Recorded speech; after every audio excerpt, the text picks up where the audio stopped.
The leader of Ukrainian Cossacks, Hetman Petro Sagaidachny, the brave knight of freedom and enlightenment. He loved Podil, and he gave it much of his money and life.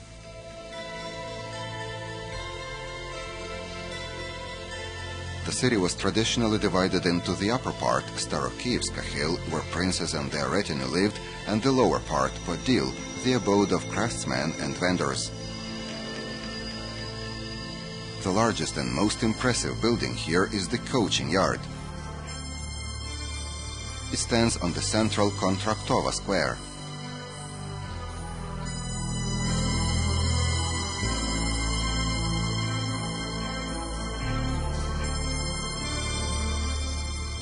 Nearby stands the famous Brotherhood Monastery. The great Ukrainian philosopher Grigory Skovroda looks upon the walls where he once studied languages and sciences and where he chose his path of life.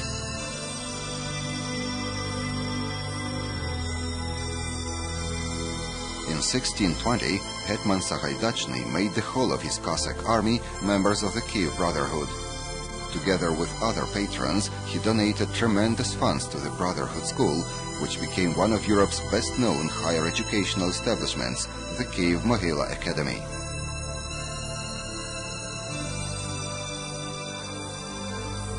Its student, Mikhailo Lomonosov.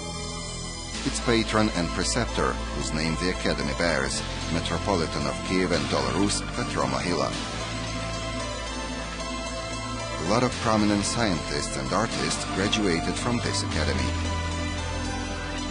In 1991, after Ukraine became independent, the academy turned over a new page in its history. It reopened as an independent international university.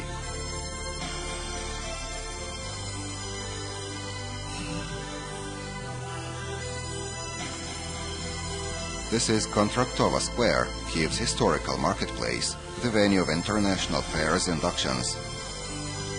This house hosted business meetings and concerts by European celebrities.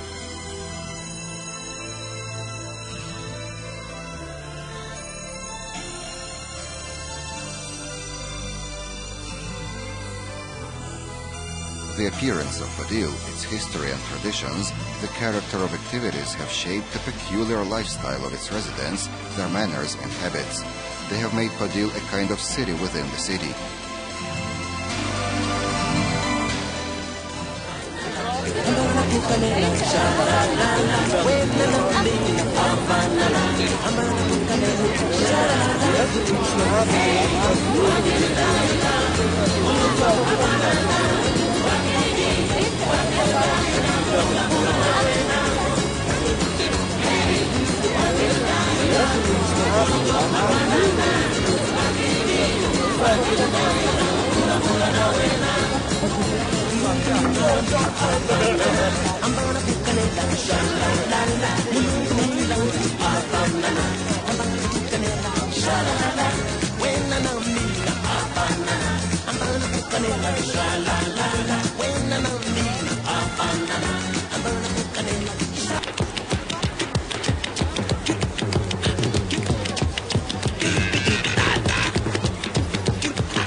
The central part of the city, with a different face and a different lifestyle. It was originally built as a district of official institutions and aristocratic residences. So we begin with a gorgeous royal Mariinsky palace built in an exquisite Baroque style for Empress Yelizaveta by her court architect Bartolomeo Rastrelli. Famous Russian architects Michurin, Neyelov and Ukrainian Grigorovich Barsky also had a hand in the construction.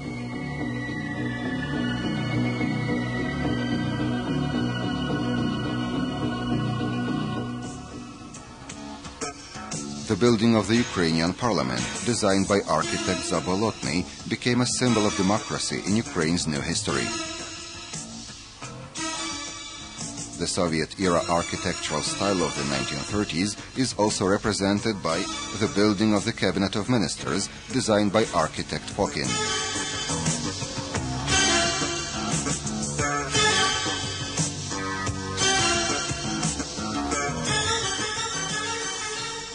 National Bank of Ukraine, a bright example of highly artistic accomplishments of Kiev architects in the early 20th century.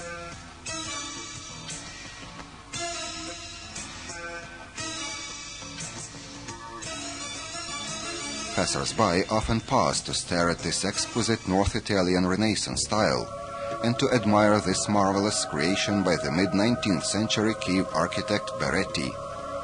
The former Institute of Noble Girls is now the International Center of Culture and Arts.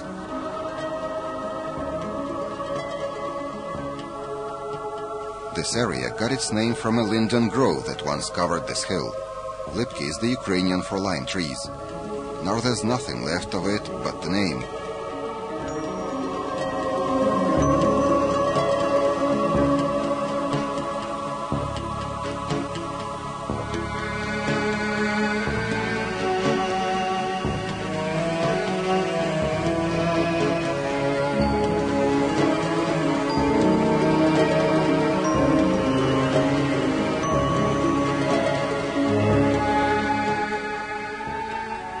Many famous people lived or stopped over here: Alexander Pushkin, the Decembrists, Nikolai Gogol, Pyotr Tchaikovsky, Andrei Vrubel, Honoré de Balzac, Ferenc Liszt.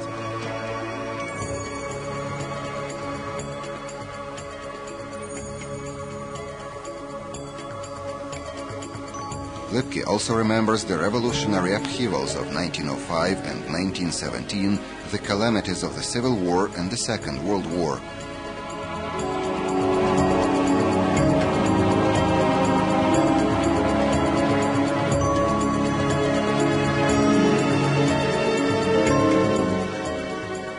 The monument to General Vatutin, whose army liberated Kiev from the Nazis. A few steps farther will take you under a spell of the beautiful parks on the steep slopes of the Dnipro River. The Bridge of Love. Everything around seems to be filled with sweet sensations of romance and breathing with history.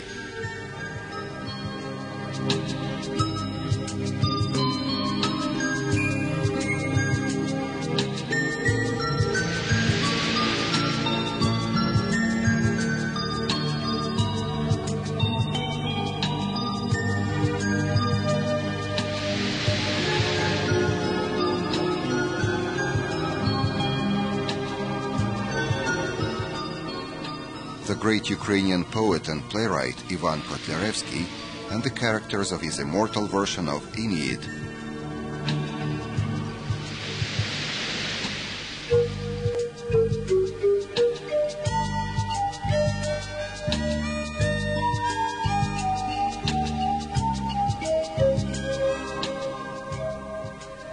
Alexander Pushkin. He loved Kiev so dearly. This ancient city inspired him to create many poetic masterpieces.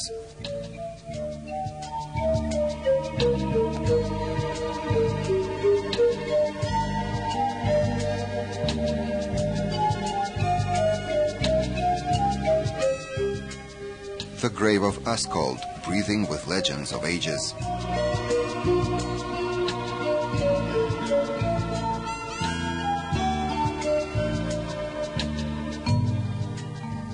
The monument erected to mark the restitution of the Magdeburg Rite in Kiev.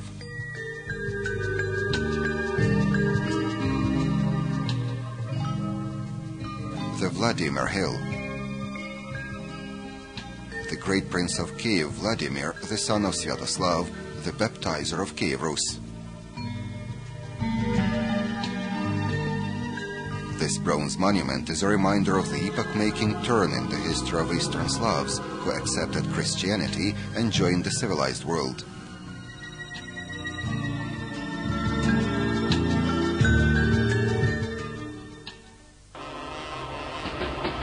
A subway train emerges right from the Dnipro slope.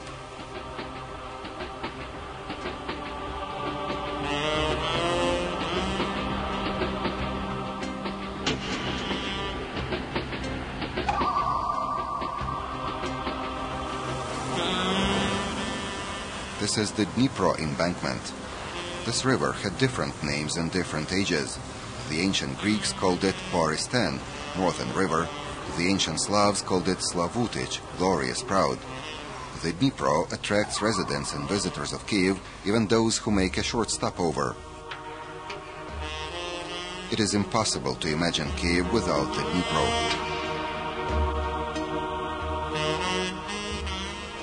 The famous writer Nikolai Gogol immortalized it in beautiful lines of his stories and novels.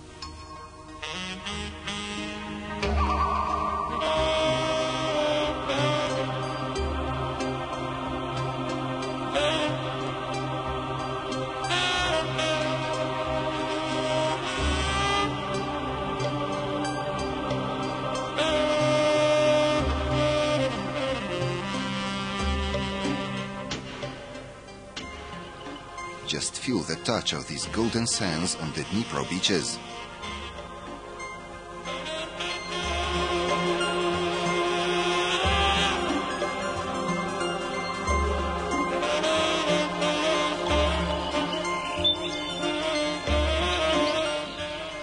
The Ukrainian capital is also famous for its bridges. Each of the 7 bridges across the Dnipro has its own interesting and glorious history.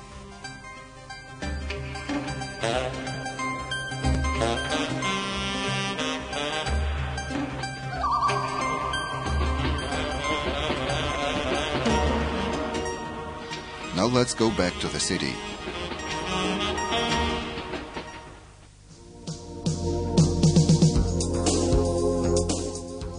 When the central street Khreshchatyk was rebuilt after the Second World War, the architects cleverly used the surrounding picturesque hills, thanks to which its appearance was changed most favorably.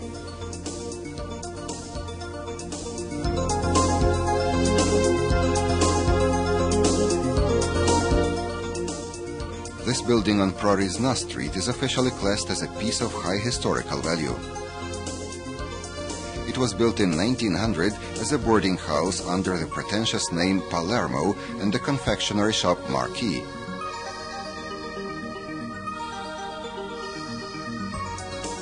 The central part of Kiev is abundant with a variety of architectural styles and schools, from early classical to modernist.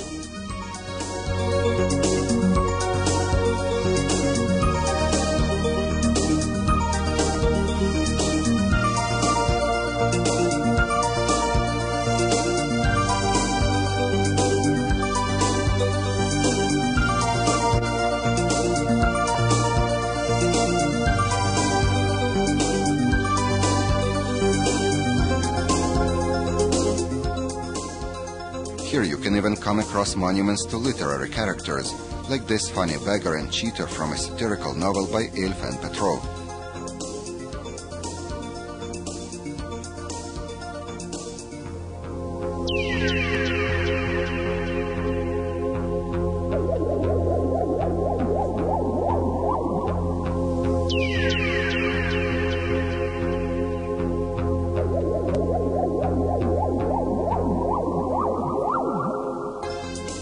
This road leads to the well-known Dynamo Stadium. There is one monument here.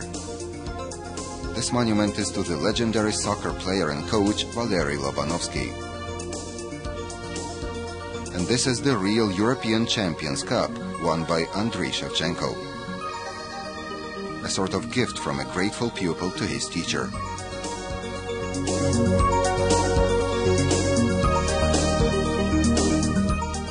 There are more interesting encounters and surprises on Kiev's streets and squares.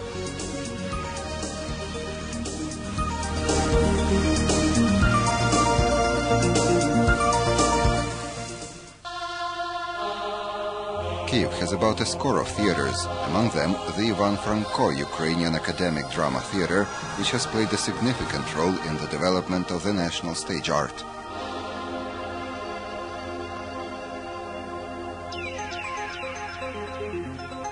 One of its renowned actors, loved by all Ukrainians of all ages, Mykola Yakovchenko. Nearby we can see a building connected with another celebrity.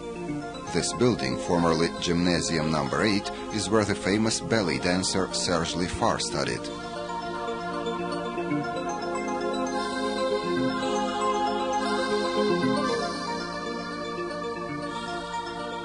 Right across Khreshchatyk